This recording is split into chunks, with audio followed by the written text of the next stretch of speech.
துயரங்கள் துன்பங்கள் வாழ்வினிலே வந்தெம்மை வாட்டியே வதைத்தாலே வந்த வழியே அதை போகச் செய்வான் வந்தனை செய்தால் பரமசிவம்.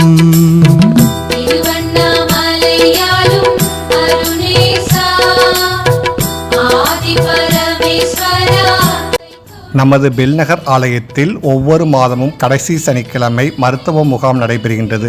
முதியோர்கள் மற்றும் நீரிழிவு நோயாளிகள் இதனை பயன்படுத்திக் கொள்ள. இந்த மாதத்திற்கான முகாமானது வரும் சனிக்கிழமை 30/5/2026 நடைபெறுகிறது.